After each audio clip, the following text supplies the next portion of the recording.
your speech, you mentioned a lot of stuff, such as types, surveys, fee, staff, and the features of Danish kindergarten. But frankly speaking, I don't get impressed by any of them. Do you know why? Yes, Professor Song. I think that's because I don't have enough supporting evidence to explain my points. You're right. Making a claim is different from making an argument. Your speech should be a unified argument, and good reasoning is the key. Thank you. In this unit, I introduced the basics of reasoning and the 7 major types of supporting evidence to make a strong argument. In the typical reasoning process, first, you make a claim. The claim is your thesis, and your main points are subclaims that support that claim. Next, you offer evidence. Public speakers often use 7 types of evidence, like examples, narratives, testimonies, facts, statistics, etc. I'll explain each one pretty soon. Finally, you show how the evidence proves a claim. Be aware, however, that not everyone is convinced by reason. The elaboration likelihood model shows that some people use reason, we call that logos or the central root, to think, while some others use emotional appeals, gimmicks, or just to go along with the crowd. And we call that the peripheral route or pathos. The peripheral route is easier, but not as long-lasting. Take the recent mandatory garbage sorting in China as example. You may even argue by reasoning through all the issues, such as avoiding landfill hazard like water, air, or soil contamination, or by having a cute 4th grader stand on a screen and tell audience garbage sorting is an integral part of the recycling process. Say, one is a logo, another is pathos. Audience are selective in listening, interpreting, and memorizing messages from the speaker. This again proves why pre-speaking audience analysis is important, as I mentioned earlier. The speaker needs to find out what the audience expects or decline to know, how to increase their understanding and support effectively. Therefore, a speaker should have a school of supporting materials to choose from. Essentially, there are 7 types of supporting materials. They are example, narrative, definition, discrimination, fact, statistics, and testimony. Each provides a different types of support, and you should choose the supporting materials that best help you make the point you want to get across to your audience. In this unit, I explain the first 3 types and continue with the rest 4 in the next unit. Okay, first, examples. This type of supporting material is the first and easiest to use, but also easy to forget. Examples are short but concrete specific instances to clarify a concept. If you were describing a type of architecture, you would obviously show visual aids of it and give verbal descriptions in the meantime. You could also say, you pass an example of this type of architecture every time you go to Beijing Chang'an Avenue, the Forbidden City. An example must be quickly understandable, something the audience can pull out of the memory quickly. Second, narratives. Narratives, stories, and anecdotes interest the audience and clarify dramatized ideas. They have strong emotional power. Think of the stories you often see in print, human interest stories on the local news, or what you might post on WeChat about a bad experience you had today. Narratives may be personal, literary, historical, or hypothetical. Personal narratives can be helpful in situations where you desire to relate to the audience on a human level, especially if they may see you as competent but not really similar or connected to them, so as to help them to understand and agree with you. Or Personal narratives can help you build up your credibility by mentioning your experience. Of course, personal narratives must be true. They must also not portray you as more competent, experienced, brave, intelligent than you are. In other words, you should be reasonably humble.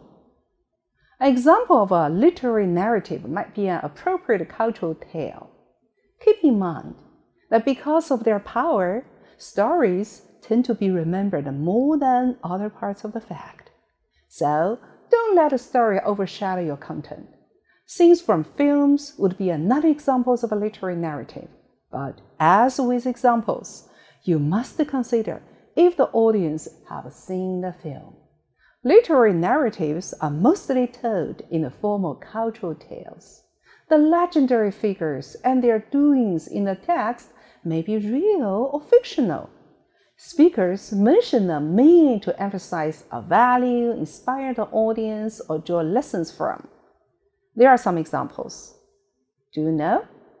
孔融 sharing pairs with his brothers. 孔融让梨. 盘古开天辟地, that is Pangu separating the sky from the earth. Or 女娲补天, 女娲 patching up the sky. So these are tales from Chinese culture, right? They could be used absolutely as a very good supporting evidence because most people, like the story and they also endorse the values reflected in these tales. Again, in your presentation, please cite the story sources and the time when the stories happened or the time when the stories were published. Historical narratives, sometimes also called documented narratives, historical narratives have power to prove and clarify an idea. In using this, you should treat them as facts and therefore cite the sources. By historical, I do not mean the story happened many years ago, only that it has happened in the past and there were witnesses to validate the happening. If you were going to argue for the end to death penalty because it may lead to unjust executions, one good example of a person who is executed and then found innocent afterwards would be both emotional and probative. Here, be careful of using theatrical movies as your source of historical narrative, because fictional movies, they possibly change history to make the story they want. So hypothetical narratives describe an experience or situation you imagine. You may use some specific phrases and forms to express hypothetical situations. Look at this example. Imagine yourself walking in a dark, thickly forested mountain. If they have time, they will come to the meeting, or they would invest in if they had a capital. All of this indicates a possible condition. Now, please look at more examples. Look at these sentences. If they had time, or starting with the expression if only, it's time, it's about time, I wish, if only, he'd rather, they wish, we wish, right? All of these are some sentence patterns we could use to indicate a hypothetical situation. Third, definitions. When I use the term definition as a supporting material, I'm not talking about something you can easily find from the dictionary or from the first thing that comes up on Baidu. Defining a word is setting limits on what it means, how the audience should think about the word, or how you will use it in a speech. You only need to define words that would be unfamiliar to the audience or words you want to use in a specialized way. For example, terms used in specialized fields, often called jargon, they need to be defined, explained. Okay, here's a term, mean world syndrome. What does it mean? It describes a psychological bias where a person believes the world is a more violent place than it actually is. Because the audience, they watch a large amount of violence on TV. Some words may be acronyms. like CBE. This is a term being used currently in higher education, meaning competency-based education. This is part of the definition, but not a full one. What is competency-based education? To answer that question, you would try to find an officially accepted definition and cite it. You may want to use a stipulated definition early in your speech. In this case, you need to clearly tell the audience how you are going to use a word or phrase in your speech. For instance, when I use the phrase filial piety in this speech, I'm using it in the Confucian sense of honoring the elders in one's family, such as showing love, respect, and support when needed, but not outside a family. This is a helpful technique and makes sure your audience understands you about some terms that have confusing or controversial meanings. Okay, now let me introduce more ways to define a concept. Method number 1, classification and differentiation. This is a fancy way of saying X is a type of Y, but it's different from the other Ys in that, look at these two examples. Gestational diabetes. So what is it? It's a diabetic condition that appears during pregnancy and usually goes away after the birth of the baby. See, clear? Social publishing platform, number 2. What is it? Social publishing platforms are a social medium where long and short-form written content can be shared with others. All right, method number 2, operational definitions.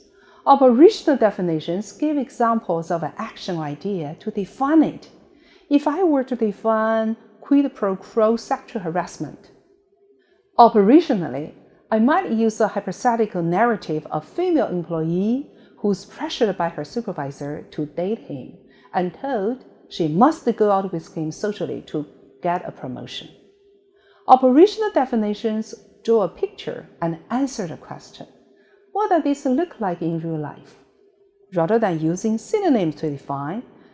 Number 3, define it by contrast or comparison. You can define a term or concept by telling what it is similar to or different from. This method requires the audience to understand whatever you are using as a point of contrast or comparison.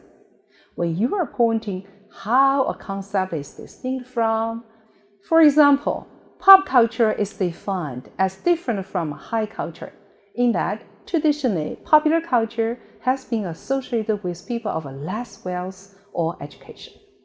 High culture, on the other hand, is associated with the official culture of the more highly educated within the upper classes. Here, the definition of popular culture is clarified by highlighting the differences between it and high culture. A similar form of definition by contrast is defining by negation, which is stipulating what something is not. Please look at a famous quotation from Nelson Mandela. I learned that courage was not the absence of fear, but a triumph over it. The brave man is not he who does not feel afraid, but he who conquers that fear. Here, Mandela is helping us draw limits around the concept by saying what it is not. Now you've learned 3 types of supportive evidence. Have you better understood how to make an argument? Wait a second. There are 4 more devices for you to acquire in the second part of this unit. See you soon.